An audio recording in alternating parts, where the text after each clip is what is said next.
So in a recession, there's actually a lot of ways to make money. It's one of the most common misconceptions that you can only make money in, for example, the stock market or real estate when the economic times are good and when the prices of these assets are rising.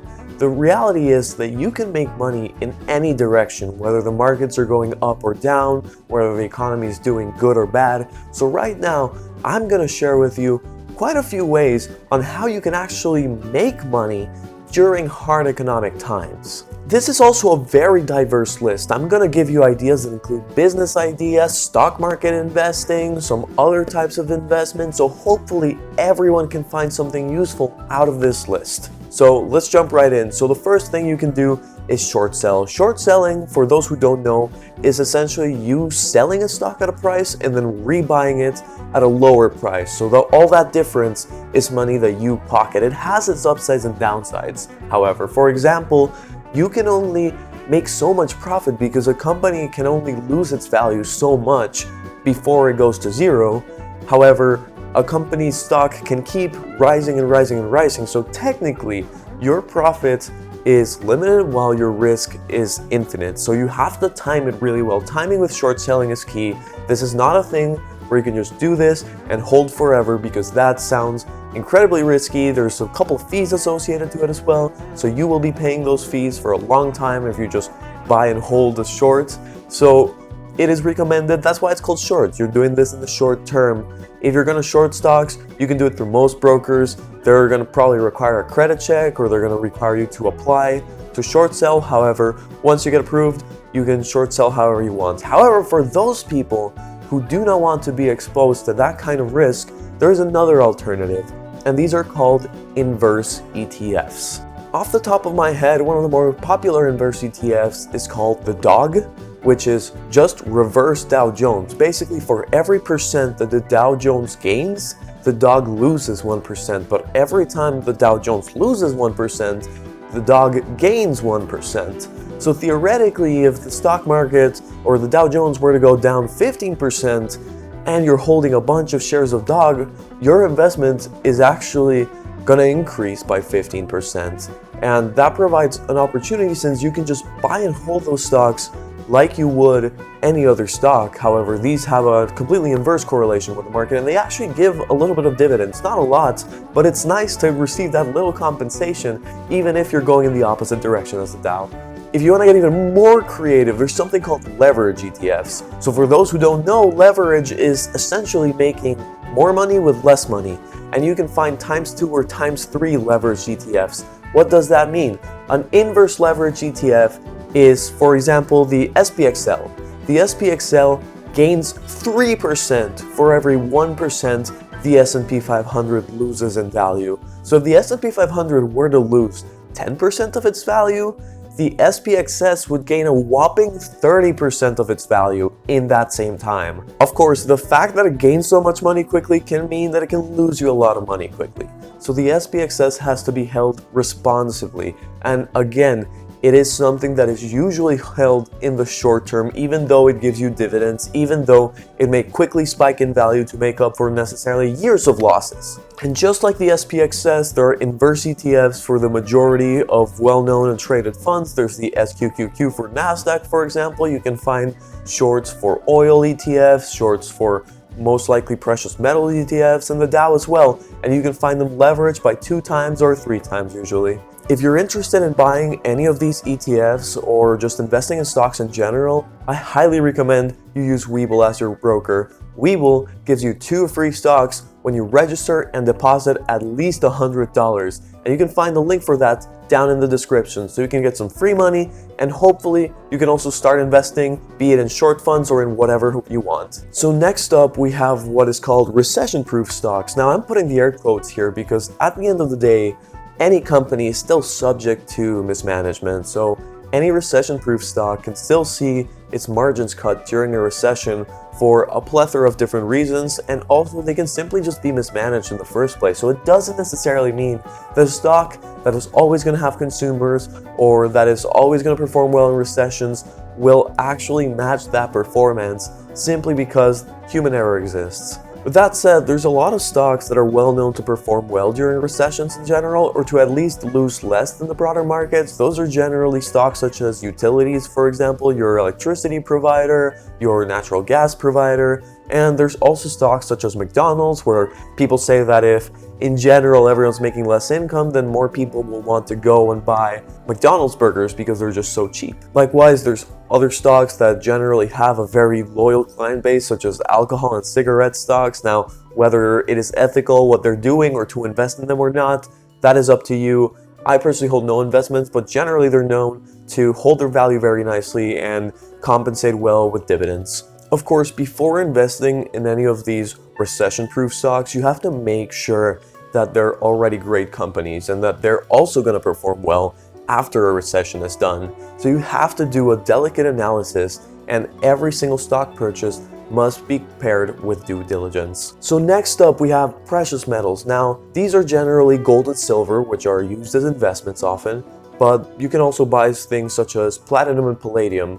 However, these last two are a lot more industrial based, which leads me to another good point, which is all of these metals aren't exclusively used as investments, even gold. They all have their industrial purposes, and that means that if the economy is suffering overall, then these metals may see their prices decline as well, simply because factories don't want to buy them because factories are seeing less production due to less demand, and it's this whole snowball that may actually drag down the prices of precious metals. For example, silver is a really popular investment to hold as coins or as an ETF or as bars. However, when we look at the distribution of silver and its usage, we actually see that coins and minting and investment is actually a very low percentage of silver's usage, and most of silver's usage is industrial. So we have to keep that in mind because the demand is going to go down in a recession, and that means that it may drag the price down with it. That being said, there's still a really strong case to be made for precious metals. They tend to at least hold their value versus inflation, versus the broader markets when they're not doing so hot. Gold especially seems to be a thing that people flock to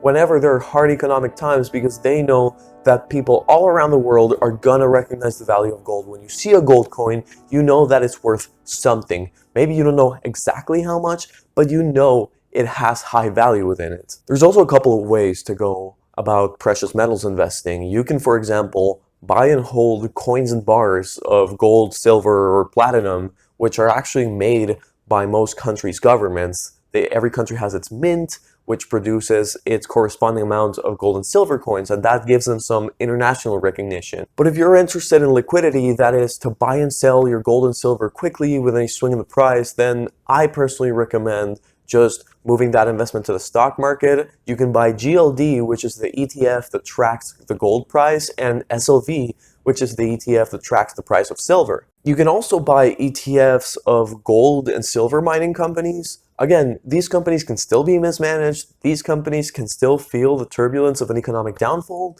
However, they tend to perform well when there is demand for gold and silver in general. Next up in the list is businesses aimed to lower social strata. This is interesting because generally we tend to think that the upper classes are the ones that can make businesses successful and make profits come in. However, the fact is that businesses that cater to lower social classes can be just as profitable, if not more profitable, since unfortunately in the world there are still a lot of people in a low class rather than a high class. If we're assuming that unfortunately a lot of people are going to be making less money or maybe losing their jobs in the recession, then something like, for example, a used clothing shop is going to perform better than a brand that only sells new clothes that are always in season and fashionable. So we can be creative about these things and find these businesses that people are going to flock to when they're making less money. This is also going to change per country. Certain businesses that may work for the lower social classes of one country or one area may not work for another. So that requires creativity and knowing your target market, which is going to be the people of the lower social strata of wherever you live. Next up, we have investing in developing economies. So in the 2008 recession, we saw a huge decline in the GDP of most of the Western world. However, there were a lot of countries that considerably gained out of the recession. For example, China, as the big shining example, Australia, or a lot of Latin America. A well-timed investment in any of these countries could have actually yielded a lot more results, at least during the recession. And there can be multiple ways you can go about investing in economies that are developing. You can do angel investing, fund a startup in those countries. You can make a business of your own in those countries, or a business that caters to those countries, or you can simply find companies that are based in those countries in the stock market and invest on them. There's also ETFs that track specifically the economy of a country. So for example, if I'm interested in investing in Mexico, then there's the ETF EWW, which is roughly based on the Mexican economy and the Mexican peso. Obviously, this investment is going to require a lot of research behind it. None of us can predict the future, and we may say that a country's economy may perform very well over the next 5 years. However, just like a company, a country can be mismanaged, and these economic metrics may take a downturn. However, if you're interested in following the news, macroeconomics, general trade relations, then this could have a lot of potential for you, and you can find a lot of hidden gems out there. Next up is investing in investments that are focused on giving you income rather than giving you capital gains or growing your net worth. For example, this can take the form of an apartment, which you are buying and then renting out for some monthly income. Or this can take the form of stocks which pay you dividends at the end of each quarter. Of course, there's still a lot of caution to be taken with these investments. If you're investing in real estate and there's a huge economic downturn, your tenants could be out of a job and could stop paying rent, or you may have to negotiate the terms of the rent if you want them to stay. Likewise, for dividend stocks, you're probably going to get less dividend income if the stock loses a lot of its overall value, and if they're not growing their dividend payouts. If you're interested in learning more about how to invest in dividend stocks, I've already made a video on this, and I'm linking it right here so you can check it out. The very last item I have on this list is remembering that times of recession are times of opportunity. In 2008 and 2009, there was arguably no better time to buy real estate. Same for the stock market, same for a lot of other investments, I imagine. And actually, one of the better recommendations which has been given by a lot of investors is, if you don't know what to do, feel free to sit out, have some cash ready to invest, but only invest it when you feel comfortable doing it. And when recessions end, they're going to leave a lot of opportunities and a lot of cheap stocks or a lot of cheap real estate or different kinds of investments for you to buy into. And hopefully there will be a lot more years of growth for you to take advantage of. So it's totally okay to not invest right now and to just sit and wait out until you feel confident and you have a good idea of what looks like a good deal and what doesn't. It's good to remember that times of recession are in fact times of opportunity. You can renegotiate your mortgage, you can renegotiate your rent, you can do all of these other things that aren't necessarily direct investments, but will give you more knowledge or more money at the end of every month or year. So once again, remember, there's a lot of opportunities to make money no matter which direction the economy or the stock market is going. If things are going well, you're going to make a lot of money, but if things are going sour, you should also be in the position to make a lot of money, because there are always investments that are going to gain value no matter what the economy, no matter what the stock market is doing. With that being said, I hope you find a lot of value in this video. If you know of any other investments that gain their value in hard economic times, please comment down below, let me know, and let everyone else watching this video know, and I will see you on the next one.